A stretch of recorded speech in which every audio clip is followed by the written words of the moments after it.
네, 안녕하세요. 세계 콩팥의 날을 맞이해서 비욘디와 저희 대한신장학회에서 함께 준비한 유튜브 라이브 방송을 시작하도록 하겠습니다. 이번이 마지막 세션이고요. 이번 세션은 콩팥 건강을 지키는 똑똑한 식단 가이드라는 제목으로 준비를 했습니다. 저는 이번에 사회를 맡은 서울 순천향병원의 신장내과 이혜경입니다. 제가 오늘 두 분 교수님을 이제 초청을 했는데요. 간단하게 먼저 소개 한 말씀 해주시면 감사하겠습니다. 예, 안녕하세요. 저는 가톨릭의대 은평성모병원에서 근무하고 있는 김영덕입니다. 안녕하세요. 저는 한림대학교 성심병원 신장내과에서 근무하는 안정남입니다. 반갑습니다. 사실 방송에서 뵙기 대단히 어려운 분들인데 제가 되게 어렵게 모셨습니다. 김영덕 교수님은 작년에도 비욘디에서 한번 이제 강의를 해주셨었고, 그때 제가 댓글들을 보니까 여태까지 비욘디에 나왔던 다른 신장내과 교수님들과 비교를 해도 되게 좋은 댓글들이 많이 달렸더라고요. 비결이 있으신가요? 글쎄요, 역시 비결이라면 환자의 입장에서 생각하는 것이 아닐까 그렇게 생각합니다. 네, 올해도 아마 그렇게 준비해 주셨을 거라고 믿습니다. 첫 번째 세션은 먼저 김영덕 교수님께서 해주실 거고, 주로는 이제 저단백 식이, 그리고 저단백 식이를 할 때 저희가 떼놓을 수 없는 저인산 식이에 관해서 먼저 준비를 해주셨습니다. 네, 부탁드립니다.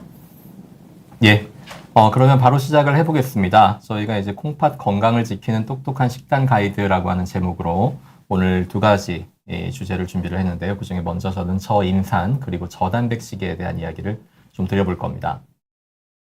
식단 이야기를 하기에 앞서서 간단하게 콩팥에 대해서 이야기를 해보자면요. 우리가 이제 콩팥은 알고 계시는 것처럼 정말 다양한 역할들을 합니다. 대표적인 것이 노폐물을 배설하는 것이고요. 여러 가지 대사산물이라던가 독소 그리고 약물의 대사물 이런 것들을 이제 콩팥을 통해서 배설을 해내고 이것이 이제 소변으로 나가게 되는 것이죠. 다만 이것 외에도 굉장히 여러 가지 역할들을 하는데요. 혈압 조절을 한다던가 적혈구 생성에 또 일부 도움을 준다던가 비타민 D를 생성하고 건강한 뼈를 유지하는 데 도움을 준다던가 체액이나 전해질, 산염기의 균형을 맞추는 데도 중요한 역할을 하고 있어서 몸 전체의 항상성을 유지하는 역할을 한다라고 보면 되겠습니다. 만성 콩팥병은 이러한 콩팥의 구조적인 손상 또는 기능의 저하가 3개월 이상 지속되는 경우를 이야기를 합니다. 우리나라 만성 콩팥병 환자의 현황을 보자면 아마도 성인 9명당 1명은 콩팥병을 가지고 있을 것으로 추산을 하고 있습니다. 대략 460만 명 정도가 될 텐데요. 2017년 자료에서 보면 실제로 만성 콩팥병으로 진단받고 치료하고 있는 환자는 4%밖에 되지 않습니다. 대부분의 환자가 아직은 병을 모르는 상태로 숨어 있다는 것이고 이것을 우리가 찾아서 정확히 진단하고 조기에서부터 관리를 하는 것이 굉장히 중요합니다. 만성 콩팥병을 치료하는데 굉장히 어려움이 많은데요. 이 두 가지 특징 때문에 그렇습니다. 첫 번째는 이 콩팥병은 완치가 불가능하다. 또 두 번째는 계속해서 진행하는 병이기 때문에 조절을 평생 해나가야 한다는 것이 중요합니다. 우리가 이제 여러 진료 지침들을 통해서 만성 콩팥병을 어떻게 관리해라 라는 지침들이 많습니다. 결국은 앞서 말씀드린 것처럼 완치가 불가능하고 평생 조절을 해나가야 되기 때문에 또 어떤 한 가지 치료만을 가지고 조절을 할 수 없기 때문에 이런 여러 가지들을 다 신경을 써서 조절을 해야 되는데요. 그중에 가장 먼저 첫 번째 오는 것이 건강한 식단입니다. 그 다음에 주기적인 신체 활동, 운동이 되겠죠. 금연과 체중 관리, 그 밖에 혈압을 조절하기 위한 약제들, 혈당을 조절하기 위한 약제들, 그리고 고지혈증을 조절하기 위한 약제, 이런 약물 치료들을 병행을 하게 됩니다. 어쨌든 오늘 초점을 맞추려고 하는 것은 이 식사 관리, 건강한 식사란 무엇인가에 대한 이야기를 해볼 겁니다. 만성 콩팥병의 식이 관리는 크게 이 정도로 얘기할 수 있습니다. 첫 번째는 저염 식사, 싱겁게 먹어야 되고요. 두 번째는 저칼륨 식이를 해야 하는데 다만 이것은 모든 만성 콩팥병 환자에게 필요한 것은 아닙니다. 고칼륨 혈증을 가지고 있는 환자에 한해서 적용하는 것이고요. 다음으로 단백질을 과다하게 먹지 않도록 제한하는 것, 마지막으로 고인산 혈증이나 만성 콩팥병 뼈 미네랄 질환이라고 하는 합병증을 가지고 있다면 이때에는 인산 섭취도 줄이는 저인산 식이가 필요합니다. 저희가 어떤 식이 관리를 이야기하기에 앞서서 모든 식이 관리의 전제 조건은 충분한 열량 그리고 수분을 섭취한다라는 것입니다. 안정적으로 유지되고 있는 상태, 그러니까 급성의 질환을 갖고 있지 않은 만성 공파병 1단계에서 5단계 혹은 신장 이식을 받은 환자에서 체중 1kg에 하루에 필요한 열량은 25에서 35kcal가 됩니다. 만약에 체중이 60kg인 성인 환자가 있다면 하루에 대략 1800kcal는 섭취를 해주어야 한다는 것이죠. 여기서 이제 잠깐만 말씀드리면은 이 25에서 35kcal를 뭘로 먹을 것이냐 하는 데에서 이제 단백 제한을 하게 될 거고요. 단백질을 제한하면 필연적으로 나머지 영양소를 조금 더 먹어야 될 텐데 탄수화물의 경우에는 일반적인 건강한 인구에선 한 45에서 60%를 권고를 합니다. 다만 만성 콩팥병 환자에선 이것을 50% 이내로 조절을 하면 더 좋겠고요. 그러면 나머지 한 35에서 40% 정도의 열량을 지질로 섭취를 하시게 되는데 이 지질의 경우에는 가급적이면 포화지방을 피해서 불포화지방 위주로 섭취를 한다면 더 좋습니다. 이 단백질이 일반적으로는 굉장히 건강에 좋다고 많이 알려져 있고 단백질을 보충하기 위한 다양한 제품들도 최근 시중에 많이 나와 있는데요. 이 단백질이 왜 우리 콩팥 환자에겐 좋지 않느냐, 왜 제한을 해야 하느냐를 잠깐만 설명을 드리자면 단백질을 우리가 과도하게 섭취하게 되면 이것이 사구체, 콩팥에 있는 필터라고 생각하시면 되는데 이 필터에서 여과를 과도하게 하는 결과를 가져오고요. 이렇게 과도하게 부하가 걸린 콩팥은 결국 손상을 받게 됩니다. 이렇게 손상된 사구체라는 필터는 압력이 증가하게 되고 이것이 또 손상을 악화시키면서 악순환에 빠지게 되는 거고요. 우리가 단백질을 먹게 되면 단백질의 구조가 이렇습니다. 아미노산으로 분해가 되죠. 이 아미노산에서 이 질소를 제거하기 위해서 암모니아라고 하는 것으로 바뀌게 되고요. 이 암모니아가 독성이 굉장히 강하기 때문에 이것을 우리 간에서 요소질소라고 하는 것으로 변환을 합니다. 이것이 여러분들이 병원에서 검사를 했을 때 나오는 BUN이라고 하는 수치고요. 이것을 콩팥에서 소변을 통해 배출을 하게 됩니다. 그러니까 단백질을 많이 먹으면 암모니아도 많이 생기고 요소질소가 많아지고 이것을 처리해야 하는 콩팥에 과부하가 걸려서 콩팥의 손상이 지속된다라고 보시면 되겠습니다. 그러면 저단백 시기를 하면 어떻게 되느냐? 앞서 말씀드린 사구체라는 필터의 여과율이 과도하게 증가되어 있던 것이 다소 감소하게 되고요. 그 과정에서 단백뇨도 감소하고 요독물질도 줄고 그에 따른 산화 스트레스가 감소하게 됩니다. 대사성 산증도 좋아지고요. 인과 부갑성 호르몬도 감소하는 효과를 가져오고 혈압도 일부 떨어질 수 있고요. 이러한 종합적인 효과들이 결국은 투석을 지연하는 효과를 가져오게 됩니다. 다만 처음에도 말씀드렸지만 이 단백질의 제한이라고 하는 것은 충분한 열량 섭취가 되고 있는 상황에서 이루어져야 되는 것이 되겠습니다. 여러분, 내가 식사를 잘 하고 있는 상황이고 충분히 필요한 열량을 섭취하고 있다면 단백질을 얼마나 줄여야 되느냐? 현재의 진료 지침에서는 만성 콩팥병 3에서 5단계 환자에서 투석과 사망 위험을 낮추기 위해서 하루에 체중 1kg당 0.6g 이내의 단백질을 섭취해라 라고 얘기를 하고 있습니다. 일부 환자에서는 체중 1kg당 하루에 0.28에서 0.43 이내의 초저단백 시기를 하면서 다만 이렇게 되면 전체 이 단백질의 섭취가 너무 부족해지기 때문에 케톤산 유사체라고 하는 약을 통해서 단백질을 보충하도록 권고를 하고 있습니다. 이런 경우에는 이제 먹는 단백질과 케톤산 유사체를 합쳐서 하루에 체중 1kg당 0.6g이 되도록 맞추는 것이고요. 다만 당뇨가 있는 환자에서는 이 줄어든 단백질만큼을 탄수화물과 지질로 섭취하게 되기 때문에 이것보다는 조금 많게 한 0.8g 이내의 단백질 섭취를 그리고 투석 환자에서는 투석을 통해서 단백질의 소실이 일어나기 때문에 하루에 체중 1kg당 1에서 1.2g 정도의 단백질을 섭취하도록 하고 있습니다. 우리가 단백질에서 떼놓을 수 없는 것이 인입니다. 거의 대부분의 단백질을 가지고 있는 식품에는 인이 함께 붙어 있고 때문에 인 섭취를 제한해야 되는 환자의 경우에는 단백질 안에서도 인이 상대적으로 적게 들어있는 음식들을 먹는 것을 권장을 합니다. 그럼 우리가 이 식품에서 단백질을 얼마나 섭취할 수 있느냐를 대략적으로 말씀드리면 이 정도가 됩니다. 닭가슴살이나 등심, 돼지고기, 안심 같은 살코기 위주의 부위에서 100g당 단백질이 대략 20g 정도 들었다고 보시면 되겠고요. 흰살 생선이나 조류도 마찬가지입니다. 달걀은 한 알에 100g에 한 11g 정도의 단백질이 들어있고요.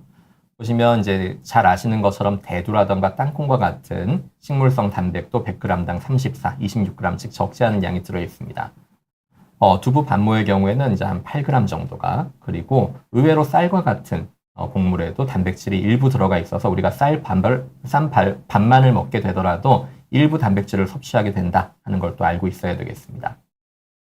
대략적인 양을 그림으로 보여드리면 이렇습니다.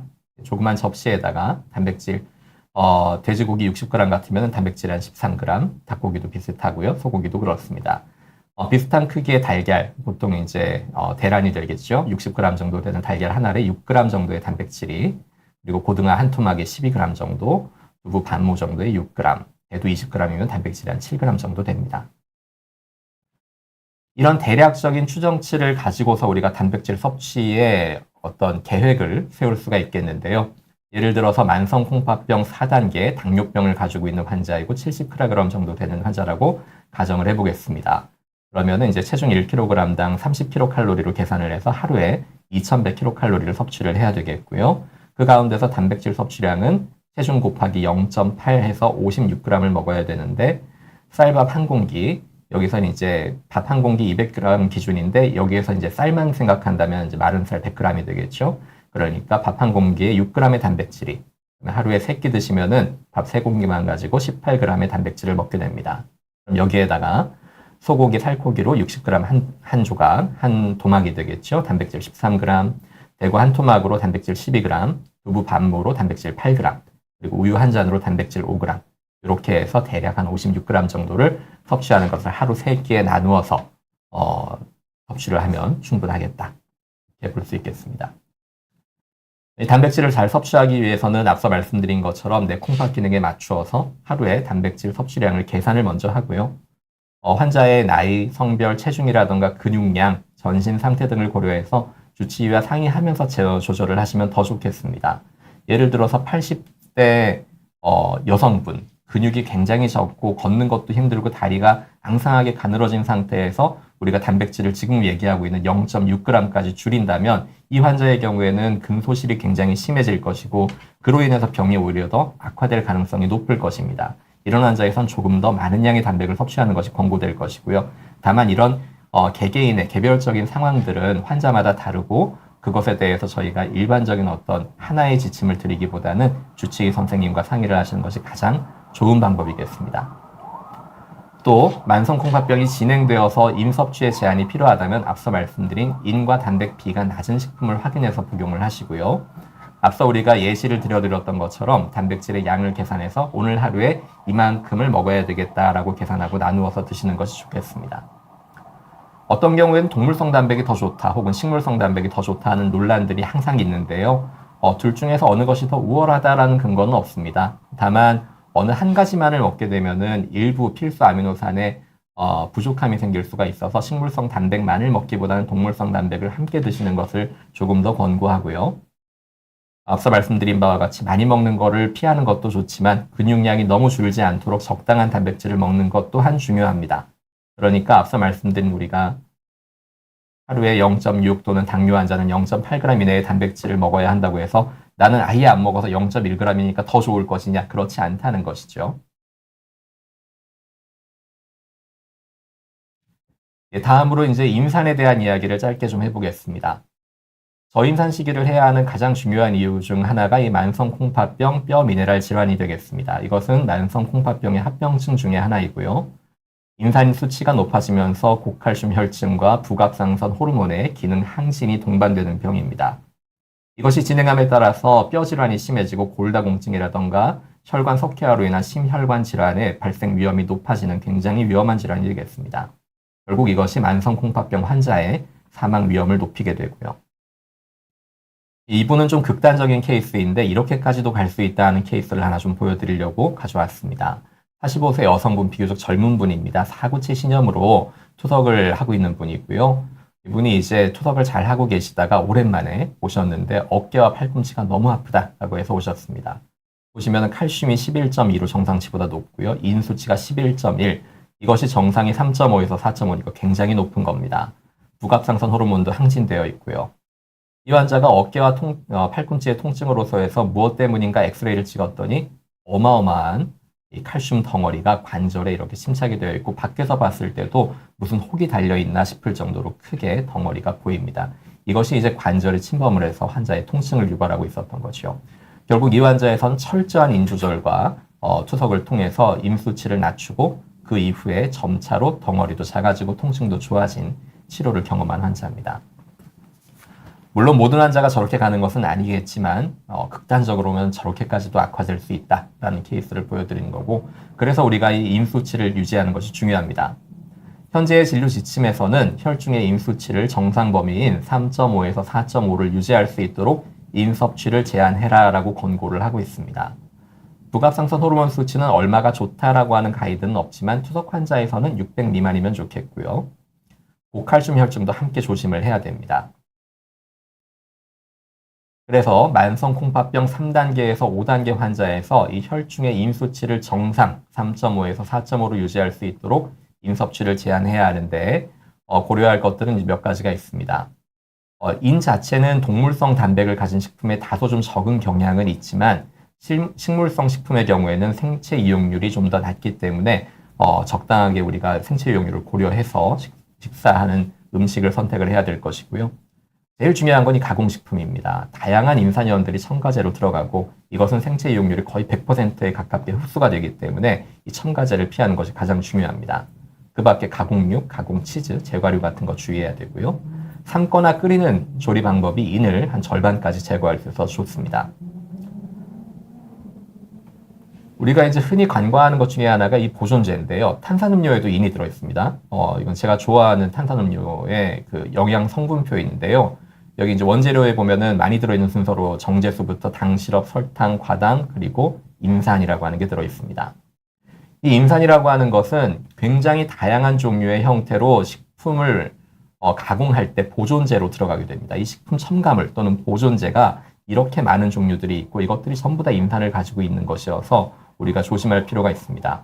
우리가 식사를 통해서 얻게 되는 임산의 대략 3분의 1 정도가 이런 식품 첨가물을 통해서 얻어지는 것들이고, 때문에 여러분들께서 이렇게 식사하시고 음식을 선택할 때 특히나 가공식품의 경우에는 뒤쪽에 이 영양 성분표를 확인하셔서 임산이라는 글자 또는 영어로 써 있는 경우에는 포스페이트, 포스포릭 애시드, 글라이코포스페이트 등등과 같이 PHOS가 들어가 있는 단어들이 있으면 이거 인이 들어있구나라고 생각을 하시면 좋습니다.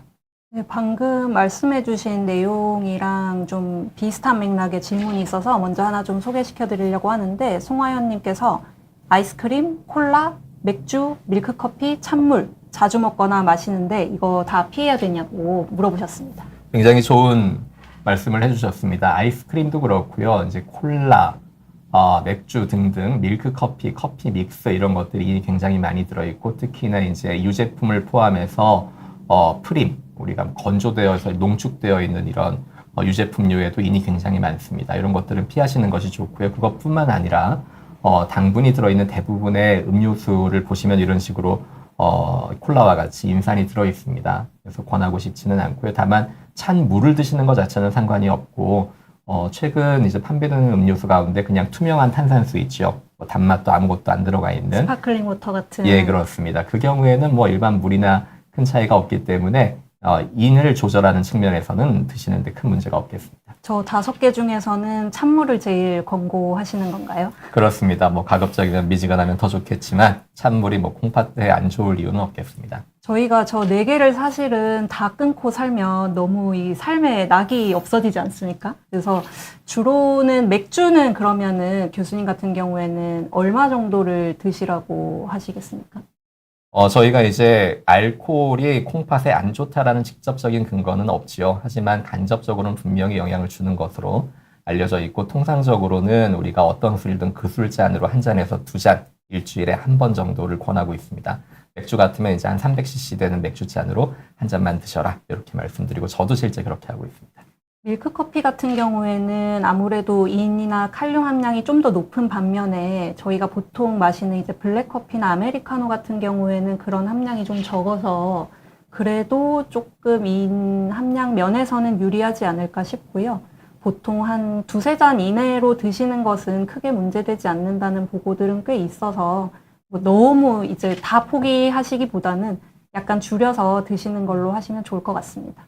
그 다음 계속 보겠습니다. 네, 굉장히 중요한 말씀을 해주셨습니다. 결국은 우리가 이 병을 평생 조절을 해나가야 되니까요. 다 포기하라고 말씀드리는 거는 조절하는 입장에선 좋지만 또 너무 가혹하니까 우리가 먹을 수 있는 것들을 찾는 건 굉장히 좋은 말씀이신 것 같습니다. 이제 마지막으로 저희가 그러면 단백질과 이제 식품을 선택할 때 어떤 것들에 인이 많아서 피해야 되는지, 어떤 것에는 상대적으로 인이 좀 적어서 먹을 수 있는지를 말씀을 드리고 마무리를 해보겠습니다. 앞서서도 말씀드렸듯이 인산 첨가제, 이 보존제 때문에 가공 음료, 가공 식품은 가장 안 좋습니다. 인이 가장 많은 것으로 되어 있고요. 경성 치즈, 견과류, 달걀의 노른자에도 인이 굉장히 많은 편이어서 가급적이면 피하셨으면 좋겠습니다. 다만 이제 견과류의 경우에는 일부 견과류에서는 불포화 지방산이 많아서 좋은 또 불포화 지방산의 소스가 되지 않습니까? 그래서 아예 절대 평생 먹지 마라 보다는 일부 견과류는 소량씩 적절하게 드시면 좋겠고요. 다음으로 또 피했으면 하는 것들이 이제 동물의 내장, 칠면조, 새우, 오징어 같은 어패류들, 연어, 연성 치즈, 그리고 등푸른 생선 등이 있겠고요. 상대적으로 인의 함량이 비교적 낮아서 먹기에 나쁘지 않다. 많이 먹으면 안 좋지만 적당량을 드시면 괜찮겠다는 것이 이제 소나 돼지, 양의 살코기, 닭고기, 생선 중에서는 참치 또는 대구와 같은 흰살 생선, 그리고 우유가 있겠고요.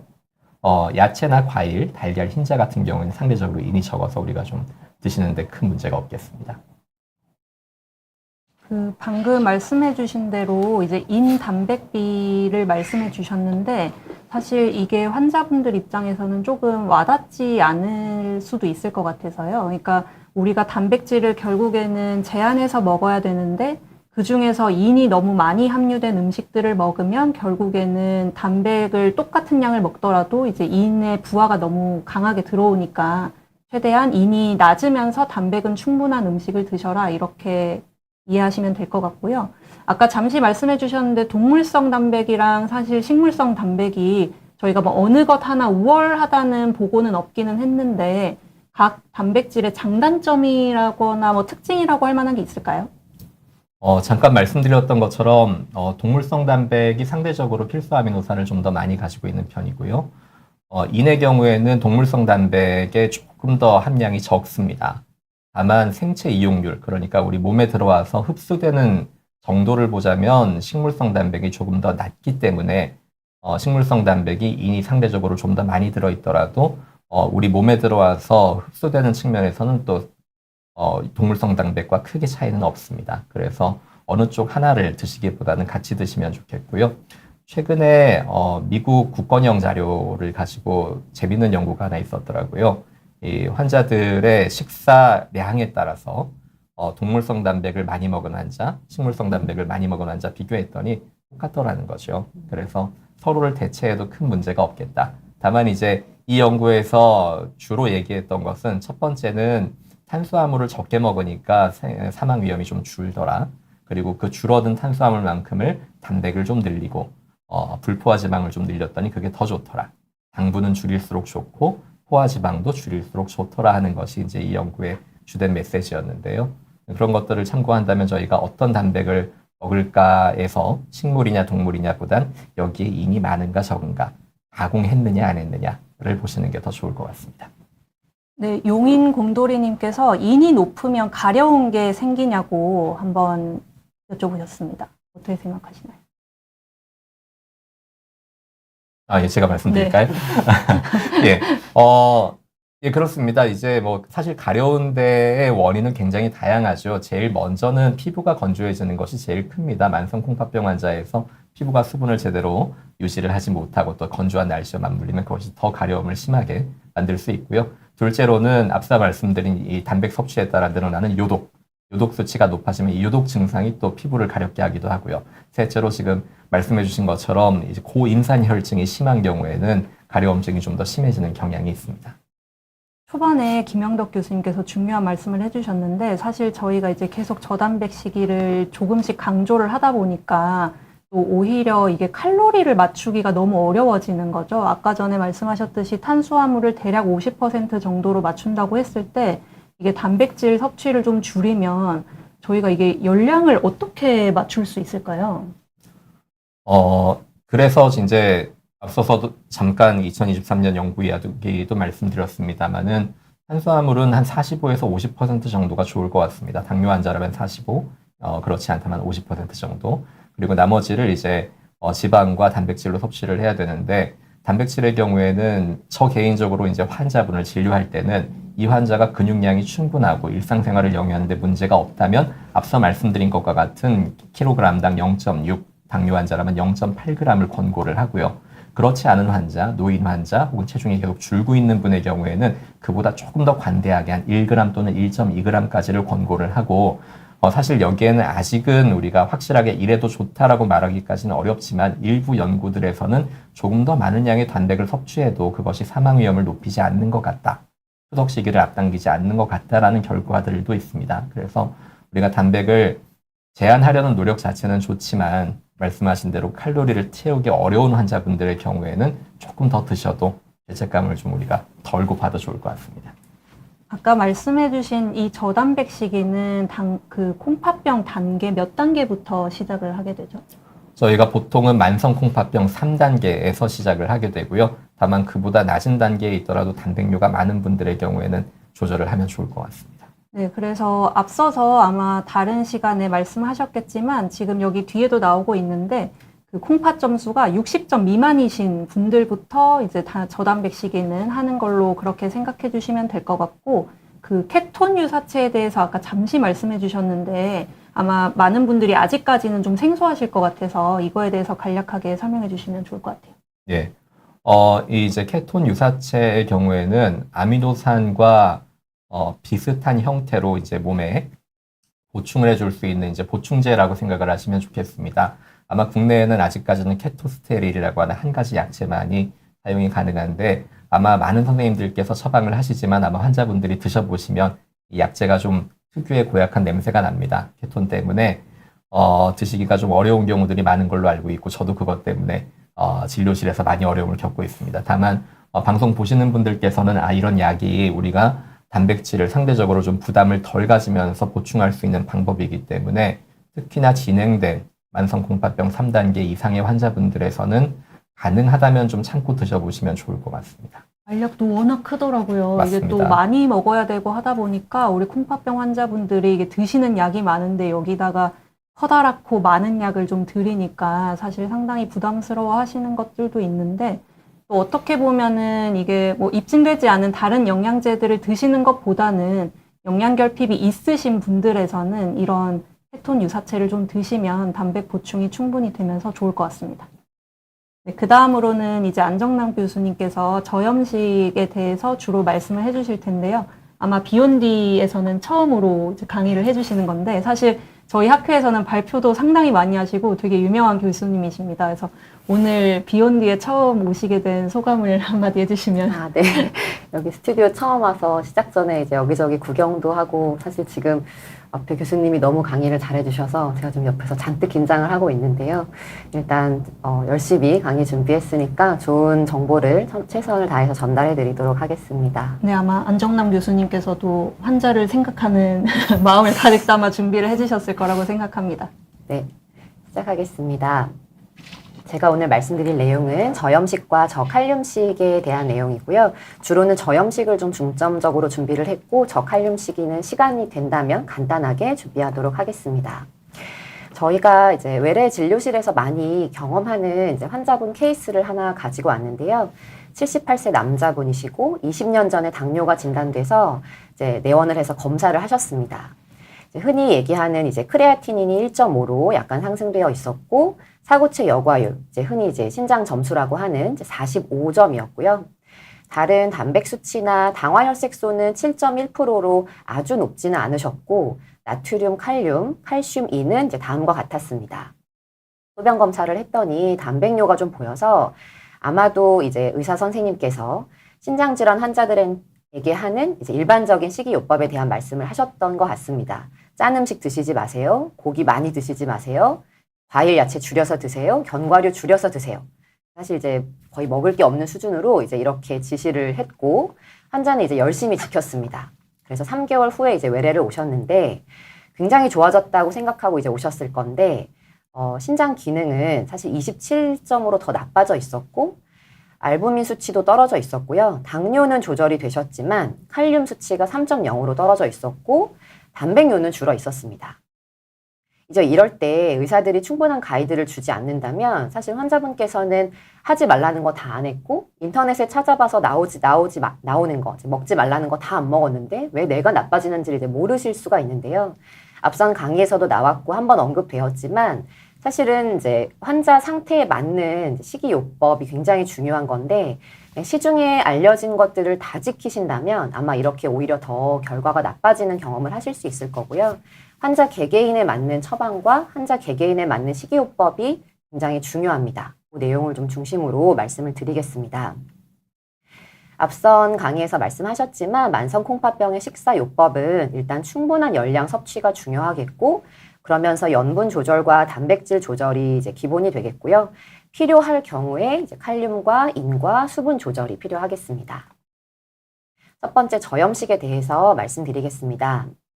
한국인이 굉장히 짜게 먹는다는 얘기를 사실 많이 들어보셨을 건데요. 저희 이제 2023년에 영양 조사를 한 결과에 따르면 남녀를 막론하고 나트륨 섭취는 이제 기준에 비해서 모두 다 100% 이상으로 남자의 경우는 이제 더 많이 섭취를 하고 있는 이제 연구 결과를 보였었고요. 어떤 다른 영양분보다도 나트륨 섭취가 굉장히 많았습니다.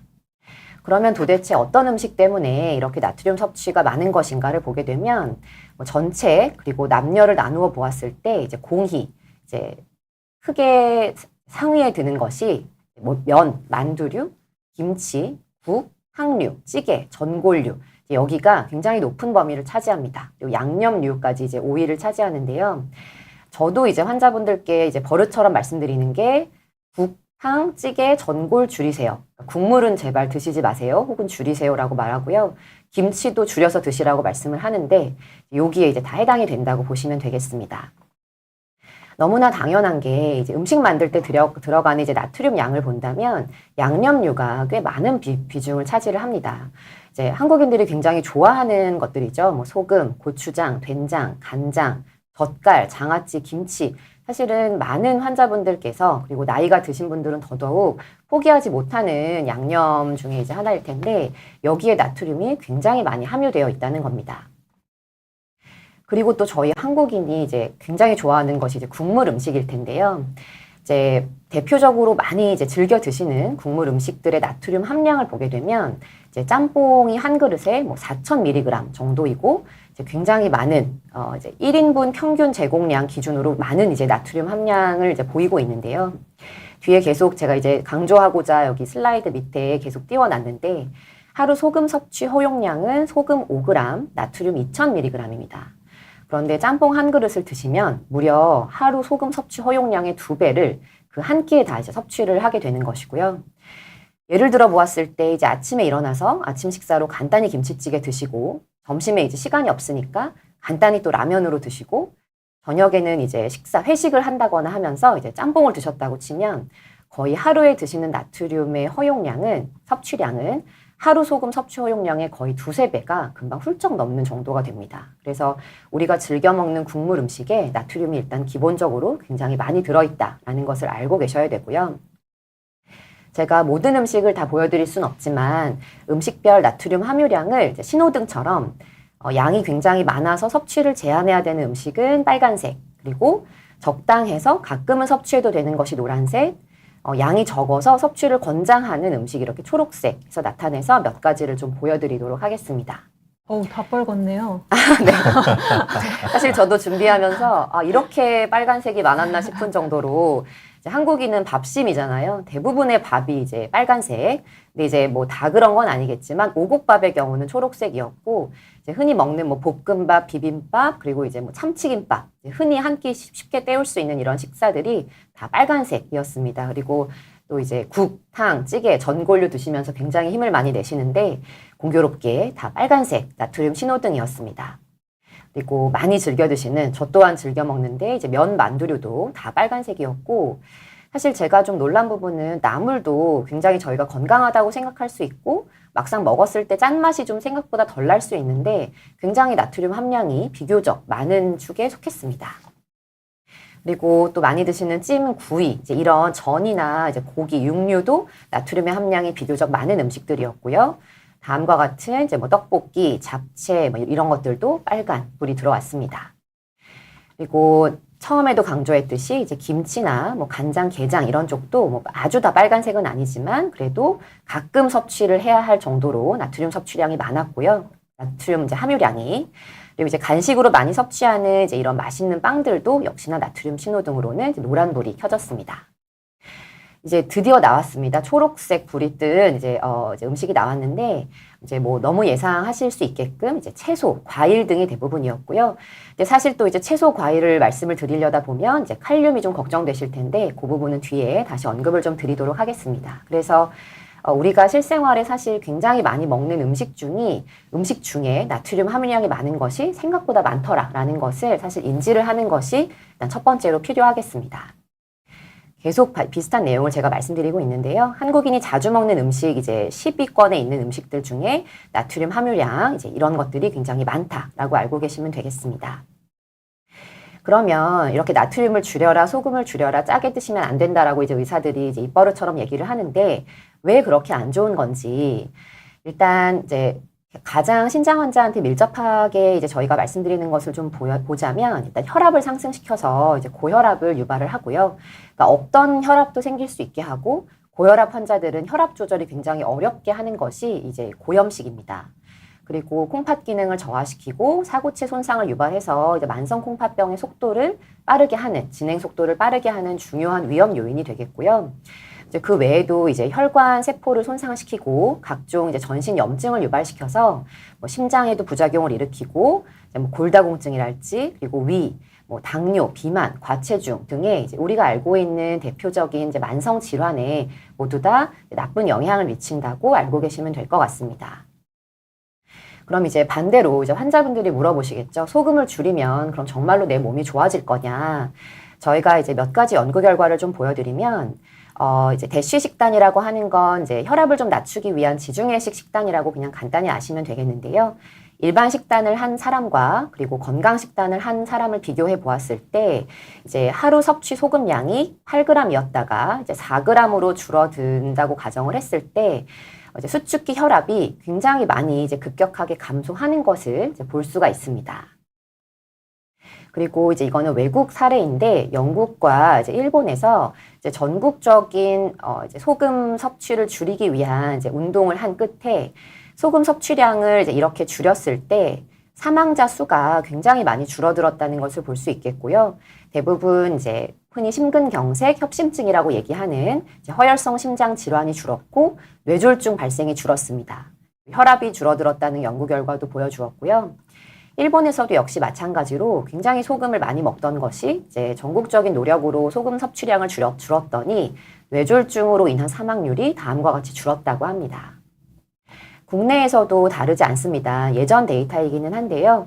포스코 사내식당이 이제 염도를 좀 확 낮추고 나서 이렇게 저염식 제공을 하고 나서부터 고혈압의 비율이 9%에 가까웠던 것이 2.6%로 급격하게 감소한 것을 이제 보여주었습니다. 그래서 소금 섭취를 다음과 같이 줄이게 되었을 때 예를 들어 소금을 하루에 3g을 줄인다고 가정을 한다면 심혈관 질환이나 심근경색, 뇌졸중 그리고 모든 경우의 사망이 마치 고혈압 약을 먹었을 때와 마찬가지로 굉장히 좋아지는 이제 결과를 보였다고 하는 거죠. 그래서 고혈압 약을 드실 거냐, 뭐 소금을 줄일 거냐라고 물어보면 당연히 고통스러운 거는 소금을 줄이는 것일 수 있겠으나 이게 단순히 약을 먹지 않는 것이 이제 뭐 달라지는 것이 아니라 일단 혈압이 줄어들고 앞서 보여드린 것처럼 전신에 여러 가지 좋은 영향들을 보일 수 있기 때문에 소금을 줄이는 게 우리 몸에 이렇게 이제 좋은 영향을 미칠 수 있다라는 것을 아시는 것이 중요하겠습니다. 사실 최근에 우리나라에서 이제 세브란스 병원에서 아마 연구팀이 발표를 하셨는데 한국인 대상으로 염분 섭취한 것에 의해서 사망률이 변하는가를 봤더니 네. 크게 뭐 사망률이 줄지 않더라 하면서 저희가 이제 저염식을 강조하는 게 상당히 공격을 많이 받았었거든요. 네, 맞습니다. 이렇게 나온 뭐 이유나 아니면 교수님께서는 이 결과들에 대해서 어떻게 생각하시나요? 네, 그 논문을 보면 사실 그 연구 시작 시점에 이제 환자의 소금과 칼륨 섭취량만을 가지고 이제 10년을 경과를 봐서 사망이나 다른 이제 예후를 본 것인데요. 사실 10년 동안에 환자의 식이 행태가 계속 바뀔 것이고, 이제 중간에 이제 복용하시는 약도 달라지고, 환자의 기저질환이 계속 바뀌는데, 이제 그 10년이라는 긴 세월 동안의 변화를 사실 반영하지 못했던 연구였던 것 같고요. 그리고 이제 자세히 보시면 아시겠지만 그 중에 만성콩팥병 환자는 이제 10%가 채 해당이 되지가 않습니다. 그래서 이제 우리가 많이 보는 신장질환 환자에서 그 연구의 내용을 다 적용하기는 좀 어려움이 있을 것 같고요. 이제 그 연구보다도 더 많은 이제 저염식 이후에 몸에 좋은 영향을 미친다라는 연구 결과도 많이 있어서 적어도 신장 환자들은 특별히 더 조심이 필요하다라는 것이고, 그리고 그 연구의 내용을 또 일반화하기에도 조금 어려움이 있지 않을까 생각을 합니다. 소개해 주신 것들 보면은 뭐 심근경색이나 뇌졸중이나 이런 것들이 다 전반적으로 감소하고, 사실 소금을 어쨌든 먹으면 저희가 콩팥병 위험이 올라간다는 거잖아요. 네. 그러면은 저희가 실제로 환자분들이 저염식을 하면 이게 콩팥 기능이 감소하는 것도 좀 줄여줄 수 있는 건가요? 네. 앞서 보여드린 것처럼 이제 저염식을 하게 되면 이제 혈관 세포들도 건강해지고요. 그리고 몸에 이제 전신 염증 반응도 좋아지고, 이 염증이라는 게 뭐 세균 감염, 바이러스 감염에 대한 염증 반응이 아니고, 이제 신장 질환이 진행하면서 생기는 여러 가지 세포와 뭐 혈관, 그리고 신장 세포에 대한 염증 반응이 이제 회복이 되고, 그리고 신장 기능이 저하되는 데 있어서 이제 몸의 섬유화라든지 여러 가지 이제 안 좋은 격리 결과들이 보이는데, 이제 그런 것들이 개선이 되게 되고요. 그리고 가장 직접적으로는 이제 혈압이 좀 조절이 되면서 신장 환자들은 이제 신장이 안 좋기 때문에 혈압이 상승하는 경우도 있고, 혈압이 높기 때문에 신장이 안 좋아지는 경우도 있는데, 그런 혈압이 좀 안정이 되면서 또 신기능 감소의 속도가 좀 이제 느려지는 결과도 보이게 되고, 실제로 단백뇨를 줄이는데도 굉장히 좋은 영향을 미치게 됩니다. 네. 그래서 이제 다음 내용을 좀 진행을 하겠습니다. 그러면 왜 사실 이제 모든 사람들이 마찬가지겠지만, 그럼 왜 이렇게 싱겁게 먹는 게 어려운 건지, 바로 이제 짠맛이라는 것에 이제 중독이 되었기 때문인데요. 이제 사실 저희도 모르게 이제 중독이 될 겁니다. 아마 아시겠지만 요즘 이제 외식을 하거나 이제 가공식품 같은 걸 사서 드시다 보면 점점 더 예전보다 더 달아지고 더 짜지고 하는 것을 이제 느끼실 수 있을 텐데요. 이제 짠 음식을 섭취를 하게 되면 이제 우리 몸의 이제 미주신경이나 척수신경이 이제 짠맛을 뇌에 전달을 하게 되고요. 그러면 뇌에 이제 중독 중추라는 곳에서 이제 기호와 쾌락 반응, 그러니까 먹었더니 즐겁다라는 거죠. 그러니까 이제 스트레스가 풀리는 것 같고, 마치 이제 내가 기분이 좋아지는 것 같고, 몸이 더 이제 좋아지는 것 같은 그런 반응이 유발이 되는데, 그거를 몸이 이제 기가 막히게 기억을 하고, 짠맛에 대한 이제 기대감이 생긴다는 거죠. 그래서 계속 내가 짠 음식을 찾게 되는 행동이 이제 반복이 되는데, 사실은 우리 몸이 이제 적응을 하니까 점점 더 짠맛을 찾게 되는 겁니다. 그래서 사실은 처음에 노력하시는 과정이 굉장히 어려울 텐데, 일단 한번 좀 저염식을 하시고 나면 그 후에 환자분들께 저에게 오히려 와서 하시는 말씀이, 이제 조금만 짜도 나는 못 먹겠다라고 이제 말씀을 하시는데, 이제 저염식에도 점점 적응이 되시거든요. 그래서 얼른 이 중독 과정을 한 번은 좀 괴로우시더라도 끊어내는 것이 필요할 것 같습니다. 자, 그렇다면 이제 싱겁게 먹는 걸 어떻게 도대체 하느냐, 이제 저에게도 많이 이제 외래에서 물어보시는데요. 하나하나 이제 간략히 말씀을 드리면, 우선 내가 주로 먹는 음식이 도대체 뭔지를 이제 파악을 하셔야 됩니다. 항상 물어보면 환자분들이 나는 짜게 안 먹습니다 얘기하거나, 살이 쪄오신 분들에게 여쭤보면 나는 살찌게 먹지 않는다라고 하시는데, 이렇게 식단을 쭉 써보시라 그러면 아마 이제 비교가 되실 겁니다. 이제 오른쪽은 이제 비교적 건강식, 저염식에 해당이 되겠고, 왼쪽이 사실 이제 저도 반성하게 되는데, 이제 저희가 일반적으로 먹는 이제 식단이라고 할 텐데요. 이렇게 놓고 보면 당연히 내가 더 짜게 드시고 있다는 것을 이제 아시게 될 겁니다. 그래서 한 일주일 정도만 쭉 이제 내가 주로 먹는 아침, 점심, 저녁에 이제 식단을 좀 간략하게 써서, 그거를 이제 의사 선생님이나 주치의 선생님과 상의를 해서 어떤 걸 어떻게 줄이면 좋겠는지를 좀 구체적으로 상의하실 수 있으면 더 이제 좀 실천 가능한 저염식이 될 것 같고요. 그러면서 이제 건강 식단을 만들어 봐야 될 것 같습니다. 앞서도 계속 강조했지만 이제 평생 관리하는 질병이기 때문에 내가 평생 할 수 있는 만큼만 이제 지킬 수 있는 만큼만 저는 하시라고 환자분들께 계속 말씀을 드립니다. 앞서 보여드렸던 첫 번째 환자분처럼 단시간에 3개월 안에 모든 걸 너무 과하게 하고 오시다 보면 오히려 이제 병이 더 생기고 그렇게는 오래 끌고 갈 수가 없습니다. 그리고 환자분들께서 치료에 빨리 지치다 보면 이제 의사 환자에서도 사이에서도 굉장히 치료가 힘들어지기 때문에 내가 지킬 수 있는 건강 식단을 이제 의료진과 상의해서 만들어 보시면 좋겠고요. 저는 3번을 참 강조하고 싶은데 장바구니에서 가공식품을 덜어내자라는 겁니다. 가공식품이라는 게 안 와닿으실 수 있겠는데요. 자연식품과 가공식품을 비교를 하다 보면 이제 밀가루를 가공해서 만든 게 이제 식빵, 이제 우리가 흔히 쉽게 찾는 이제 빵이 되겠고요. 삼겹살을 가공해서 만든 게 이제 베이컨, 그리고 우유를 가공한 이제 치즈, 감자를 가공한 프렌치 프라이, 감자튀김, 그리고 토마토를 가공한 토마토 케찹, 배추를 이용해 만든 이제 배추 김치를 보시게 되면 밑에 적혀 있는 숫자가 이제 나트륨 양입니다. 굉장히 많이 몇십 배 혹은 몇백 배 가량 증가하는 것을 볼 수 있는데요. 그래서 다 만들어 먹자가 아니라 일단 이런 가공식품을 최대한 덜 섭취하는 쪽으로 생각을 해주시면 좋을 것 같고, 그러니까 치즈 드실 거 우유 드시면서 조금 한 번만 참아주시고, 프렌치 후라이 드실 거 이제 감자를 좀 쪄먹는 걸로 좀 참아주시고, 이런 식으로 좀 섭취를 좀 덜 줄여주십사 이제 말씀을 드리는 겁니다. 그런 의미에서 집밥을 사실은 이제 해 먹으면 좋을 것 같긴 한데요. 이제 외식을 줄이자는 것, 그리고 이제 시켜 먹는 음식을 줄이자는 것에 이제 일맥상통한다고 보시면 되겠는데, 집밥을 내 맘대로 이제 많이 뭐 소금 간장을 쳐서 이제 해 먹자는 얘기가 아니고요. 이제 사실 저희가 이제 왜 이렇게 하루에 섭취하는 소금량이 많은가를 따지고 보면 사실 음식 자체에 들어있는 소금이 이제 일단 10%가 되겠고요. 그리고 조리 중에 이제 간을 하기 위해 들어가는 소금이 이제 10%가 되겠고, 그리고 음식을 먹을 때 저희가 뭐 추가로 찍어 먹거나 이제 추가로 쳐먹는 소금이 또 5% 정도가 됩니다. 그러니까 사실 이것만 해도 상당한 양의 소금입니다. 그런데 가공식품과 외식에 들어있는 소금은 무려 이제 75% 정도라고 해서 이것만 줄이셔도 집밥을 세 끼를 다 해 먹지 않으셔도 굉장히 많이 이제 저염식 하는데 이제 한 발짝 다가가실 수 있을 것 같고요. 조금 더 이제 구체적으로 지키실 수 있는 것에 대해서 이제 말씀을 드리면, 소금 하루 섭취량이 이제 5g이라고 이제 제가 계속 강조를 했는데, 요 큰 티스푼 하나로 보시면 이제 한 숟갈입니다. 한 숟갈 가득 채운 소금만 이제 하루에 섭취를 하셔야 되는데, 근데 이제 직접 이 소금을 계량해서 요리를 해서 드시기는 굉장히 어려우실 거고요. 그냥 요 3가지 정도만 크게 기억을 해주시면 좋을 것 같은데요. 이제 국물을 피하는 겁니다. 이제 국물에 이제 그 쫙 양념들이 이제 집약이 되어 있기 때문에 저는 국물을 일단 줄이시라고 먼저 말씀을 드리고요. 국물을 아예 안 드시고 건더기만 드시면 제일 좋고, 혹은 이제 국물을 아예 덜어와서 뭐 이제 반만 드시라거나 이제 이렇게 말씀을 드리고, 장을 조금만 넣은 맑은 국을 선택해서 드시라고 말씀을 드립니다. 그리고 찌개나 조림에 이제 그 국물에 또 양념이 쫙 농축이 되어 있기 때문에 그거보다는 같은 음식이라도 튀김, 볶음, 구이 등으로 바꿔서 드셔라라고 이제 권고를 하고 있고요.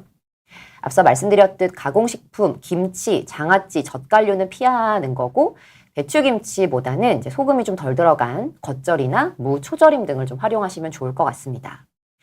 그리고 제가 이제 외래에서는 시간이 없기도 해서 소금 간장을 줄이세요라고만 말씀을 드리는데, 그럼 다른 거 뭘 쓰나요? 라고 물어보시는 분들이 계신데요.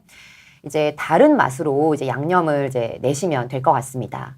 그리고 또 중요한 거는 조리를 할 때 이제 간을 해버리면 나중에 이제 수정을 하기가 어렵습니다. 그래서 조리는 정말 슴슴하고 싱겁게 하셨다가 내 입에 들어가기 전에 간을 살짝 하시게 되면 전반적으로 들어가는 간의 양을 줄이실 수 있습니다. 그래서 보시면 이제 저희가 하루 목표 염분 섭취량이 소금 5g인데요.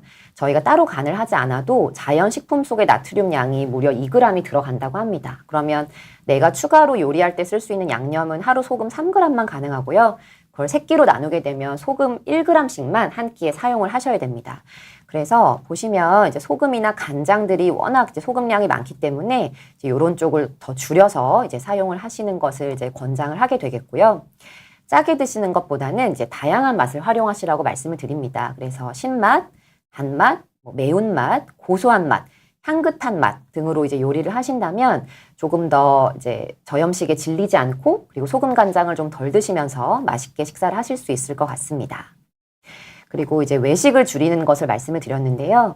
이제 일반적인 한국 사람의 이제 그 소변을 가지고 소금 이제 배설량을 확인을 해봤을 때 회식 다음 날 이렇게 이제 굉장히 많이 급격하게 이제 뛰는 것을 확인을 할 수가 있습니다. 그래서 결국에는 이제 외식을 하는 것이 저염식에 굉장히 큰 이제 방해가 된다고 알 수 있겠는데 외식을 자주 하시는 분들께는 이렇게 팁을 드리고 싶은데요.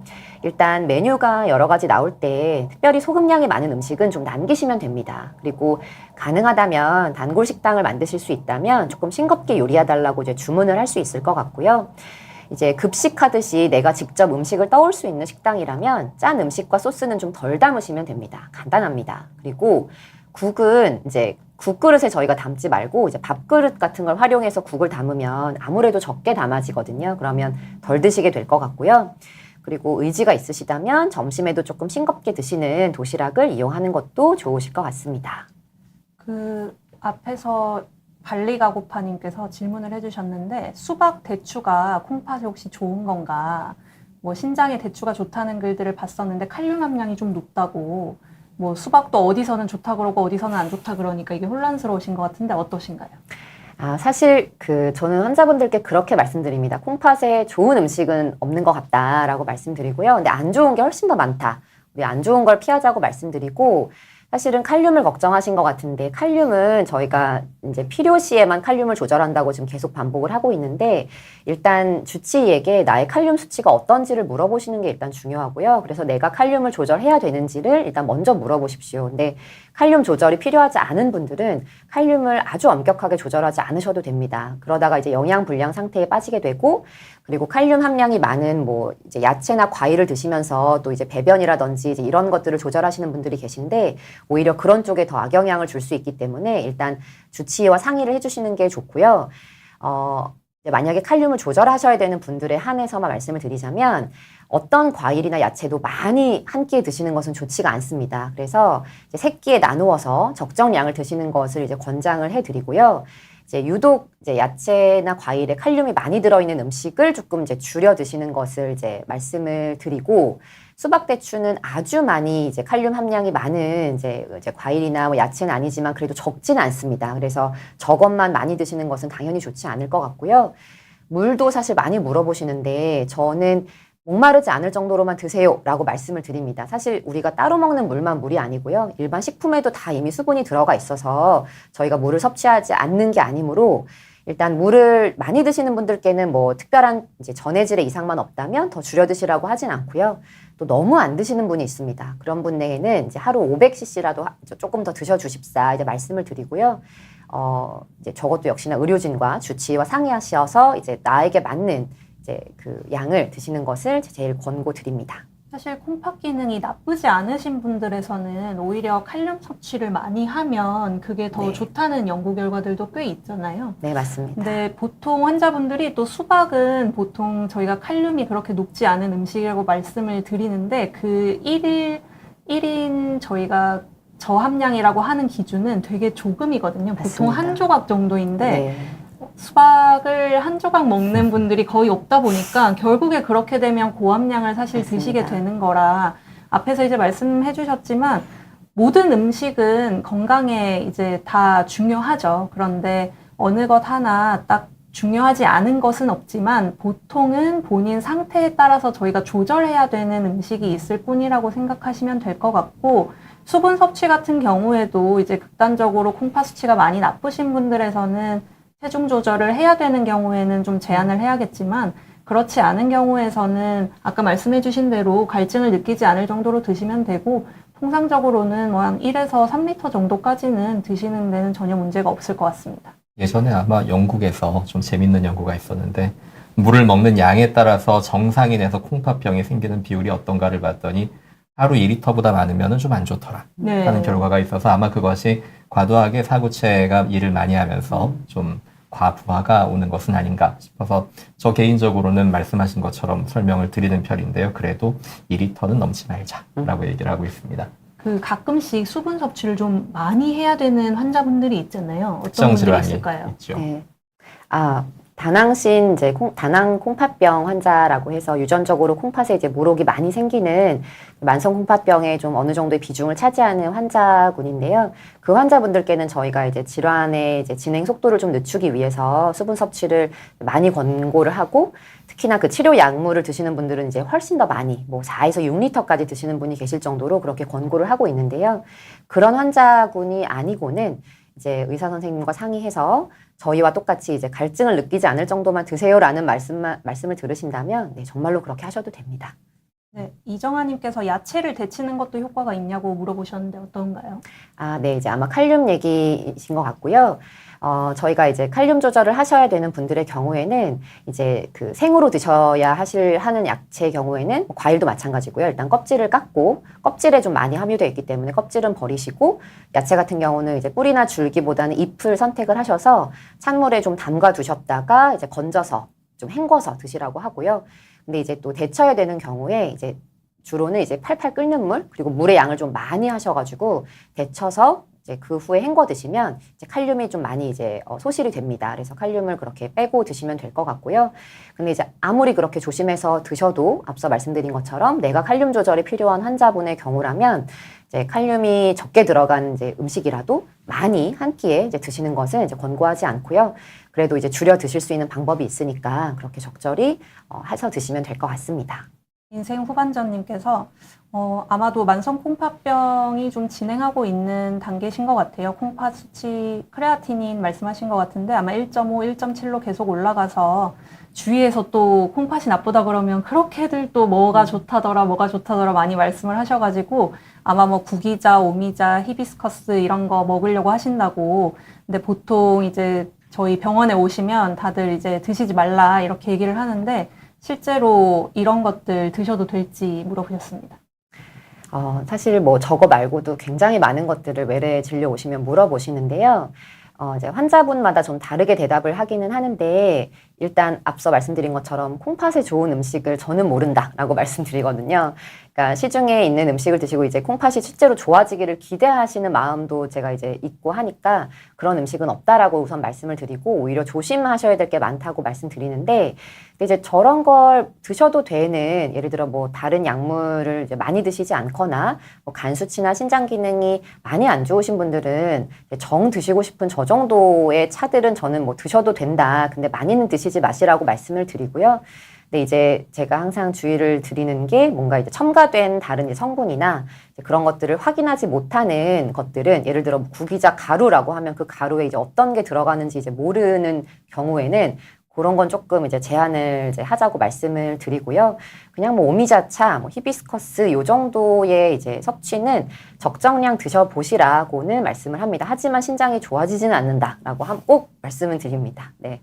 네, 구기자나 오미자에는 칼륨이 좀 많이 들어있다고 돼 있더라고요. 그래서 혹시 만성 콩팥병 단계가 이제 진행하고 있으시니까, 그리고 또 보통 저희가 만성 콩팥병 환자에서 칼륨을 올릴 만한 약들을 요즘에는 꽤 많이 쓰게 돼서 혹시나 그런 위험이 좀 있으신 분들은 제한을 하시는 게 중요할 것 같습니다. 마지막으로 샤트로님께서 비타민C 메가도즈 하면 콩팥에 안 좋냐고 물어보셨는데요. 요즘에 워낙 비타민C가 핫해서 이게 또 최근에 여러 선생님들이 비타민C 고용량을 이제는 먹어야 된다 이런 아마 방송을 많이 해주셔서 그렇게 질문이 좀 많으신 것 같습니다. 어떠신가요? 김용덕 교수님. 네. 우리 보통 비타민C가 일반 성인에서 권고량이 뭐 한 70, 뭐 내지는 90g 정도, 100mg 미만이 되겠죠. 권고를 하는데 메가도스가 아마 뭐 약 따라 다르겠지만 뭐 적게는 2000ml에서부터 많게는 뭐 5000mg 이상 나오기도 하는데, 사실은 그 자체가 콩팥에 직접적인 어떤 좋은 효과를 가진다라고 하는 보고는 거의 없는 것으로 알고 있고, 오히려 이 아주 고용량의 비타민C가 요로 결석을 유발할 수 있는 것으로 보고가 되어 있습니다. 때문에 결석이 생기는 것은 요의 흐름을 폐쇄함으로써 콩팥에 안 좋은 영향을 줄 수 있고, 우리 만성 콩팥병 환자들은 오히려 적정 용량, 일반적인 정상 성인의 용량보다 적게 드시는 편을 권고를 드립니다. 네, 그래서 아마 비타민 C를 한 500mg 정도 이상 복용하게 되면 요로결석 위험이 좀 올라가는 걸로 되어 있고, 사실 만성 콩팥병 환자에서 비타민 C를 얼마나 먹어라 하는 연구는 거의 없다시피 한데 100mg 이내로 드시는 거를 보통은 권고하고 있는 것 같습니다. 네, 오늘 이렇게 식단 관련해서 두 교수님 모시고 재밌고 또 알찬 강의들을 들어봤는데요. 여러 이제 환자분들한테 좀 도움이 되는 강의였으면 좋겠고, 또 다음 기회 있으면 또 모실 수 있으면 좋겠습니다. 네, 오늘 출연해 주셔서 감사합니다. 네, 이것으로 이 세션은 마치도록 하겠습니다. 감사합니다. 감사합니다. 감사합니다.